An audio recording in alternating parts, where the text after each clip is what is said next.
What's going on, everybody, and welcome back to JohnnyKpicks. And in this video, I'll be breaking down all the fights for UFC 315, Belal Muhammad versus DELLA MADDALENA.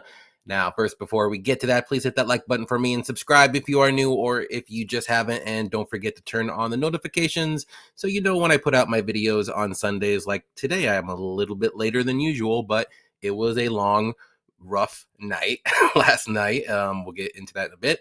And when we go live do our live shows on Wednesdays, all that good stuff, so you get notified. And yeah, so last night was UFC Des Moines, and it was pretty bad. Not to say the card was bad. My picks were bad. My bets were even worse. I went 6-6 on my picks. Not the greatest night. A lot of bad reads, a lot of weird outcomes that I did not see coming. Petrovic, Ponzi, yeah. And for my bets, I ended up winning one of my 7 bets, so I lost about 7 units. So that's not a good one. But hey, there's only one way up, and it's going back up. So it's fine. You know, we were on a 4 fight card winning streak. Now we're just going to start back at 1 on this one, UFC 315. I like this one a lot better. I think I'm going to have better reads, and we'll go from there. But yeah, we'll get right into it. I'm not going to go cry or anything like that after a bad night. It happens to everyone, so it is what it is. Start fresh. Let's go. So yeah, first fight of the night. On the new website, it's not updated yet for this new fight. I think they did this a couple days ago for real quick, but let me get to it. I'm going to do a little magic here if you want to see some of the cool stuff that I could do on StreamYard. Go right back to the old ways. So it's going to be Daniel Santos versus Zhongyang Li or something along those lines. Santos, he's taking this fight on short notice. He's normally a bantamweight. This fight is at, let's see, featherweight, I believe. I think it is. Yep. And so he is taking this fight a little bit short notice. He's up a weight class, but he does have very good striking. He's got good power in his hands, good knees in the clinch, likes to push forward. He does have good grappling. He's just like kind of like a little mini Oliveira, if you want to say. But he is a little hittable at times, as most of the shoot to box guys are. But they always like to push forward, and they're always dangerous. They can be taken down a little too easily, which is a little worrisome for me in this fight. But and you got Lee, who's also a dangerous guy himself. He's a good striker. He has good wrestling and grappling. He can be hittable at times on the feet too. In his last fight against Hyder Emil, he got knocked out. He went into a brawl with him, and that's something you just don't do because Emil can crack. Not to say Santos can't, but I think Amir does have way more power than Santos, but maybe Santos has a little bit more diverse striking. He probably still doesn't want to get into a brawl with him, though. But Lee is pretty durable other than that last fight. But like I said, Amir can crack. And this is a tough fight. I'm going to go with Lee. I think he's an underdog at the moment, actually. Just because he had a full camp. He's going to fight Santos, who I do think is a little bit smaller. He's 3 inches shorter. Lee's going to have 6 inches of reach. I think he's going to be stronger in the clinch. I think he can get the takedowns. If Santos is a little too aggressive, which he is pretty aggressive, he likes to push forward. Now, can something like Hyder Emil happen to Lee where he can get knocked out again? Sure, Santos can crack, but like I said, he's normally a bantamweight. He is going up. See if the power translates. I'm not sure. So just give me Lee in this one. I don't know if I'm going to do anything with this fight. Also, Santos hasn't fought in a while, I believe. He hasn't fought in about 1 year, almost 2 years, too. So that's a little worrisome, too, taking this fight on short notice. I got to go Lee, and he's a dog. He's the underdog right now. And so to me, I don't know if this is a trap because it almost seems logical.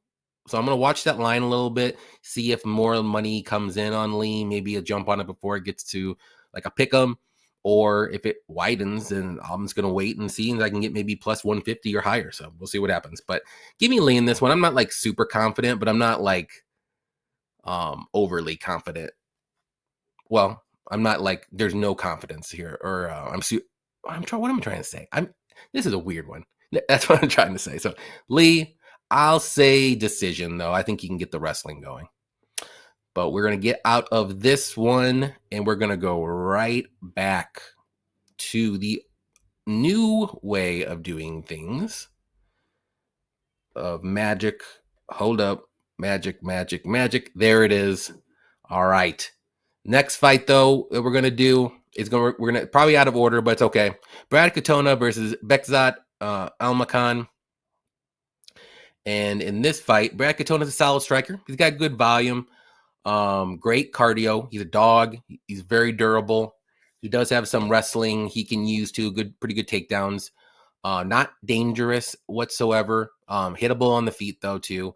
And then you have Bekzat, who's making his second UFC fight here. He did fight Umar in his first fight on short notice. He dropped him in the first round, almost got that KO, but then he just got out wrestled by Umar the rest of the fight. But he is well rounded. He does have good striking, as you saw. He clipped Umar. Good cardio. He does have good wrestling and good takedowns too. But the thing was, like I said, Umar was able to out wrestle him. So Umar's a very good wrestler, though, and I wouldn't say Brad Katona is that good of a wrestler. I think striking, it might be an interesting one, but I think the better wrestling and grappling is going to be coming from the Bekzat side. So I'm going to pick him to win. I'm going to say by decision. Brad's very tough, durable. He's not very dangerous. I think this fight does go to decision. But I also think Bekzat is a good striker, too. I think he can clip, like piece up. I don't want to say piece up either, but like just out strike. Let's put it that way. Brad Katona for at least 2 of the 3 rounds, maybe get some wrestling going too. So I'm trying to look at some of these stats here. Like, Katona's been a decision, 15 times in his career. Bekzat has 9 KOs. He's only been a decision twice, but I think he'll be okay. Katona might be a little bit have a little bit more cardio in the third, but I think Bekzat wins this one. I'm gonna say by decision, though. I think he wins this one. Let's see. The next one we're gonna do is gonna be, like I said, it might be a little bit out of order, but I just want to just double check. Yeah. Marc-Andre Barriault versus Bruno Silva. I believe this one was added last night, if I'm not mistaken. But yeah, we got Marc-Andre. Let me get to my notes here. Sorry, guys. I'm a little out of sorts today. If I could find it. There we are. Yeah, he's a well-rounded fighter, Marc-Andre. Solid striking, good takedowns. He likes to put on a pace. He likes to pressure, out cardio, you want to say. Also, he is hittable on the feet. He does have 3 losses in a row, and I believe all of them have been by KO, except the Chris Curtis decision. Piper was able to knock him out in the first round, and even Dustin Stoltzfus was able to knock him out in the first round, and that's pretty rough. But then you got Bruno Silva here, who's a solid striker. He does have big power in his hands, but he is super hittable on the feet, though. He can use some wrestling and grappling here. I don't think he's going to, more than likely. Solid cardio, okay takedown defense. His chin, is a little suspect as well. I know he has 20 KOs in his career, but a lot of them haven't been coming lately. He's been losing by decision a lot. He can get subbed. He's not very good on the mat. If you want to say, he's got 7 sub win losses. Andre only has 1 win by sub. I want to say maybe look at the prop if you think something like that can happen, but I would probably say no. Marc-Andre is normally a striker and maybe get a couple takedowns. He's not going to like grapple or anything like that. So tricky fight for me. Both these guys, 3 fight losing streak. Silva's on a 4 fight losing streak. But I don't know if I trust Marc-Andre's chin enough. And Bruno does have power, especially in the first round. And maybe if he touches that chin in the first, Marc-Andre goes down. So I'm going to just ever so slightly lean on the dog here. I think this is could be a close fight. I like Bruno early, maybe Marc-Andre later, but I just don't know if Marc-Andre can get this fight into the later rounds to win. And if this fight does go to decision, it could be a very close one too. So give me Bruno as the dog. I'm going to say he does find the KO in round 1 or 2. Yeah, that's what I'm going to go with. We got the next one here. It's going to be Navajo Stirling versus Ivan Erslan. And yeah, this is just a little out of sorts. Let me find it on my notes. So Stirling is a very good kickboxer. He does have good power in his hands, good kicks. Doesn't really have the greatest grappling. Takedown defense isn't the greatest. Cardio, he does slow down a little bit as the fight goes on, but he's always going to be dangerous, especially in every round, but sometimes it might be a little sloppy. Ivan, though, powerful striker. He does like to push forward. He doesn't really have a ground game. He's going to go out there and try to knock your head off. That's just his game. He's just a striker. That's it. Going to go out there, try to stand and bang. Pretty self-explanatory fight here. I think this fight plays out on the feet. I think Navajo's going to have the better kickboxer, and he just has to avoid the powerful shot, and I think he wins this fight. I think he'll out-volume Erslan as the fight goes on. Both guys do slow down a little bit, but I'm going to go with Stirling. I'm not like highly confident to put him in a parlay or anything like that, though. I'll be honest. He's only got 6 MMA fights professionally. At least Erslan has a little bit more than that, but and he's durable too. So it's not like I think Navajo's going to go out there and starch him in the first round. I think this fight might get sloppy, might go to decision. Erslan was able to go to decision in his UFC debut against Cutelaba, who's fighting on this card. It was a close fight, but it is what it is. So Cutelaba's not awful. And so like I said, give me Stirling to win. I'll say if it's a late finish, maybe round 3, but I'll go ahead and say decision. My gut's saying decision, even though my gut hasn't been doing well as of late, especially last card. But so give me Stirling by either round 3 or decision on this one. Next one, we got Modestas Bukauskas versus Ian Cutelaba, as we were just talking about. Bukauskas, solid striker. He likes to stay at range. Good volume. Sometimes he can be a little low volume, but lately he's been doing pretty well with the volume. Takedown defense is pretty good. He has been KO'd 4 times. You know, I always like to say that but lately he's been looking a lot better. He did get knocked out against Vitor Petrino, but Petrino does crack. He beat Marcin Prochnow, used some wrestling in there, and then he got the KO against Rafael. So that was a pretty decent win there. And then you got Cutelaba, who's also been looking pretty good as of late. Aggressive striker. He does have power in his hands. Hasn't really been that crazy guy that goes for it in the first round and then gasses. Most of his fights, I believe, he got the submission against Ebo is that kind of guy who just goes out there and tries to go for it. And then he fought Erslan. That's crazy that he fought Aslan and Erslan. I just saw that. He won both. But like I said, the Erslan fight was very close and went to split. So he is fighting a little bit safer. But let me see where I just lost my notes again. Dang it. Okay. Like I said, I'm out of sorts today. Oof. He can wrestle. He doesn't really have the greatest control once he gets his opponents down. It's more so like takedown, get back up, takedown. He gets another takedown. That's the kind of style of wrestling he has. He does have some guillotines too, some chokes, but nothing crazy here. This could be a close fight again. I'm going to go with Modestas, though. I like his striking a little bit more. I think he's a little more cleaner. I just worry about the chin if Ian cracks him. But a lot of times, though, if Ian doesn't get a first round finish, the fight goes to decision. And I think who can win the minutes with the points on the feet, I like Modestas. And maybe Modestas can get some wrestling going, too. Ian might go for some takedowns, too, but I just don't think he's going to be able to keep him down and do any damage or anything like that. I think Modestas can get back up. That's Ian's, little bugaboo with his wrestling. He just doesn't keep anybody down and get any control time. So we saw Modestas do that in his last fight or last couple fights. Well, who was it? Marcin Prochnow. He was able to do that. So give me Modestas to win. I'm going to say decision again. If there is a finish, I would say it's probably Cutelaba round 1, but I think Modestas is going to be able to win the points, like I said. So give me Modestas. Next one, Jessica Andrade versus Jasudavicius. And we got Andrade. We all know who she is. Powerful striker. She's very hittable on the feet, though. Likes to push forward, kind of be a bully in there.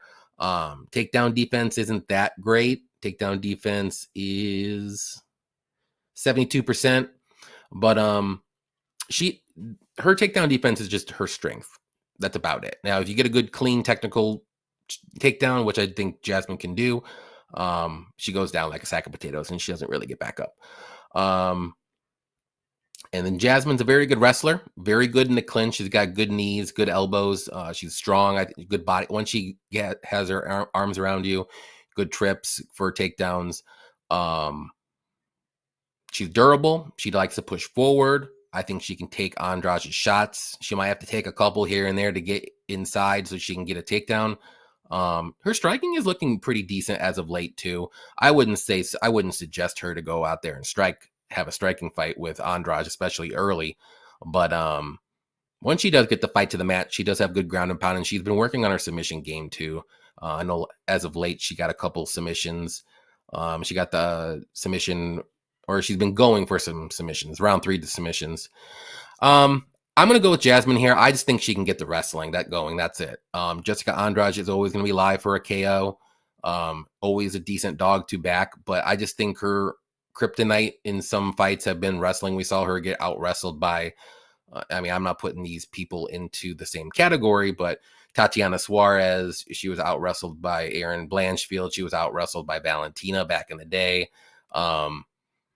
I think Jasmine can do kind of the same thing. And a lot of times too, Jessica really hasn't been looking all that great. I know she won a couple of her fights recently, but I believe those were at strawweight, if I'm not mistaken. And whenever she moves up to flyweight, it's a different beast. So give me Jasmine to win by decision.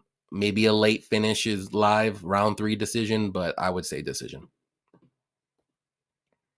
Next one's going to be Mike Malott versus Charles Radtke. And this one, Malott, solid striker. He does have power in his hands, good combos. He does have very good submissions, good grappling, decent wrestling and takedowns. He's tough. He's durable. He can be a little hittable on the feet. But when round 3 hits, I am worried because we've seen him kind of gas out in the 3rd round, depending on how the fight's going, whether he has to wrestle or not. And the Magny fight always is going to stick out. That was a very, very bad look. He had that fight won. He had like maybe 20 to 20 seconds ish. Yeah, 15 seconds left.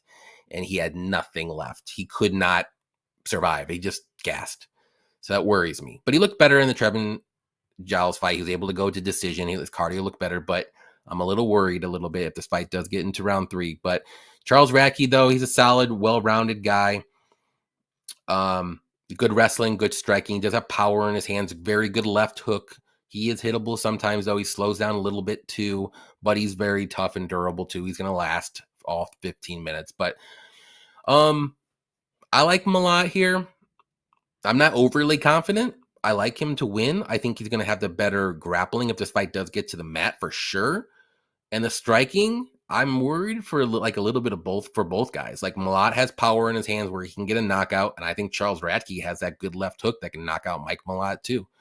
So it does worry me a bit here. Maybe look at the unders. I like both guys to get finishes in this fight. But I'm just going to go with Malott to win. I'm going to say by submission. And I can kind of see like a club and sub later in like either early in the fight, like maybe late 1st or early 2nd round. Like he just rocks Charles Radtke and then just wraps up a guillotine real quick and it's over, something like that. Prates was able to do that knee for Prates was able to get the knee for Radtke in that fight. We were there live and watched that one. But let me see. He's never lost by sub before, but like I said, I think it might be like a club and sub kind of thing. I'm going to go with a sub, though. I think he gets it. But if you want to be a little safe inside the distance for Mike Malott, I like the unders in this fight, too. I like both guys. I think they're both dangerous. So next one is not going to be that fight. Hopefully they find someone for Benoit Saint Denis. If not, then it is what it is. But next one we got is going to be Alexa Grasso versus Natalia Silva. And for this one, Grasso's a very good boxer. She does have good sneaky offensive grappling if this fight does get to the mat, if she's on her back. Throws good volume on the feet. Good striking defense, always keeps her hands up in the tight guard. She's durable, good cardio. Her takedown defense isn't the greatest. She can get taken down kind of easily. But she's a well-rounded fighter. And Natalia Silva is also very well-rounded. Very technical striking herself. She's got very quick kicks. Good power in her hands as well. Good takedown defense. She's strong. We haven't really seen a lot of grappling from her, but she can grapple. I've seen some fights. I mean, it hasn't really been in the UFC, but she can grapple. So if need be, we just haven't seen any of it yet. But she's got very good takedown defense as well in case Grasso does want to go for takedowns. This fight probably stays on the feet for the majority of it, but I just think Natalya's striking just a little bit more dynamic with her kicks. I think she's going to be quicker. She'll have quicker kicks, quicker hands, probably land the better shots. Now Grasso's going to probably be marching forward to probably limit Natalya's kicks, but I just think Natalya's still going to outstrike her and use her hands. And she does have good boxing too, but she likes to use her kicks a lot. So give me Natalya to win. I'm going to say decision. I think this fight goes over. You can look at the overs in this fight. Not to say that either girl can't get a finish, but both girls are very tough and durable. And I don't see a finish. So give me Natalya Silva to win by decision. Pretty confident. Probably 29-20. I think Grasso gets around for sure. Next one, Jose Aldo versus Ayman Zahabi. And for this one, Aldo, we all know Aldo, very legend of the game here. Very good striker, very good leg kicks as well. Very durable, good cardio, good power. He's getting up there in age. He's 38, even though I swear he seems like he's like 42, but it is what it is. Who knows? But he has very good takedown defense and still a good fighter. And then you got Ayman Zahabi, well-rounded guy himself, good striking. He's got power in his hand. He can grapple as well, but he does stay on the feet more so. Very good takedown defense too. I think this fight definitely stays on the feet. Both guys are durable. This could be a very close fight. And nothing against Jose or anything like that or Ayman. But I'm going to lean ever so slightly on the Aldo side. I just think he can land a little bit better shots, a little harder shots, good leg kicks if he gets going. But I think Zahabi is live to be an upset. This one was tough for me to pick, and everyone's probably going to pick Jose just because it's Jose. But Ayman, I think he's a sneaky underdog, and I was this close to picking him, but I'm just going to ever so slightly lean Aldo. The plus 3.5 for Zahabi though. Might look at that for one of my bets later this week. I'll tell you that right now. I'm going to see what it's at, and then we'll go from there. But just give me Aldo to win by decision. I don't think Zahabi will KO Aldo, but maybe Aldo can KO Zahabi. I don't know. This is a close fight. They're both about the same age. No one's younger here. I think Aldo is 38 and Zahabi is 37. So just give me Aldo decision. Then we got the co-main event. We got Valentina Shevchenko versus Manon Fiorot. And in this one, Shevchenko, very technical striker, good kickboxer, good kicks, good boxing. She can wrestle and grapple, with good takedowns. She's durable. She's got 5 rounds of cardio. She's a champion for a reason. She's been dominating the sport ever since. I thought she won instead of a draw. She should have had the belt a couple fights ago, but it's what it is. And Fiorot, also a very good striker. She's got power too, good kicks. We have seen her use some takedowns in some fights, so she can do that. She's primarily a striker, but she can do the same thing. She's very strong. She's big. She throws tons of volume. This is going to be a fun fight, and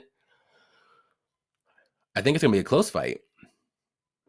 But I am going with the dog. I'm going with Shevchenko. I still think she has it. She's not slowing down. Both girls are around the same age. Shevchenko's a little older, 37. Manon Fiorot's 35. I like Valentina's experience. She's basically only fought in 5-round fights, so that's nothing crazy. I know Manon Fiorot recently fought in a 5-round fight against Blanchfield, I believe. But this isn't Blanchfield. Like, Blanchfield needs takedowns, and Manon Fiorot was too strong for Blanchfield. For this fight, Shevchenko is just as good of a striker, I think, as Manon Fiorot. So, and if anything crazy happens, Valentina could possibly get some takedowns on Manon Fiorot. Like I said, Manon Fiorot is very strong, has very good takedown defense too. But I actually would trust more of Valentina's wrestling and takedowns than Erin Blanchfield, because Blanchfield always struggled to get takedowns, but she was a crazy wizard on the mat once she's on top of you. She just couldn't get the fight to the mat. I think Valentina could get the fight to the mat. She does have good, well-timed takedowns if need be. So Very close fight. I think this fight goes to decision. I think it'll probably be a 48-47 type of fight, one way or another. But I'm just gonna go with the dog. Experience. She's fought better competition at the moment. So give me Valentina. I think she's got a little bit of gas still left in her. She's not like, I don't think she's slowing down a bit. She looked great against Grasso in her last fight. So yeah, she dominated that fight. I think she can kind of do the same thing. To be honest, like I said, maybe not as many takedowns and control time on the mat, but when the opportunity presents itself, I think that's when she gets those takedowns. Good fight. Looking forward to it. Going with the dog. Champion Shevchenko decision. And then we got the main event, which is Belal Muhammad versus Jack Della Maddalena. And we got Belal, who's a well-rounded fighter himself. He's got good boxing on the feet. He's got good takedowns. He's got good wrestling, good top control. He's not dangerous, though. That's the problem. He's got 20. He went to decision 20 times. And he's won 18 of them. So you know if this fight goes to decision, he can win decisions. He can win the minutes. He's the minute winner here, for sure. But he was able to knock out Sean Brady. So that's a pretty good look, especially now. But Belal is also durable too. He's got good cardio for 5 rounds. He's not going to slow down. He's only lost once by KO, and that was a long time ago. So, and then you got Jack Della, who's a very good striker himself. He's got crazy power in his hands, good boxing. He likes to work the body as well. He's durable too. He likes to push forward with decent takedown defense. I don't want to say it's like really good, but it's not really bad either. Let's see, his takedown defense doesn't say on here, but in that one fight against Hafez, he got taken down a lot. I will say that. Gilbert Burns really didn't try any takedowns. Kevin Holland didn't really. The only person that really tried to get some takedowns on him lately was Hafez, and Hafez was able to get him. But Belal will be shooting some takedowns. That's what I'm worried for Jack Della. If Jack Della can keep this one on the feet, he could land the better shots with more power and win rounds that way. But if we're talking about minutes, it's Belal controlling on the mat, and I think he's going to get some takedowns to win this fight. I can see a close fight too, but I can also see Belal winning like a 49-46 as well, especially with the wrestling if he gets it going. So, but Jack Della is going to have 25 minutes to get that KO. And it doesn't matter what round it is, he's always going to be live for it. So don't blame anybody going either way here, but I'm going to go with Belal to win by decision. I think the wrestling, that's how he wins. So I don't think he's going to knock out Jack or anything like that. And I think if Jack wins, it's going to be probably a knockout, which, Belal's only been knocked out once. But shit happens. You never know. It was crazy, like last card. But yeah, that is it, boys and girls. Thank you everybody for watching. And on your way out, please hit that like button for me and sub if you haven't yet. Comment below on some of your favorite fights that you like coming up for this card.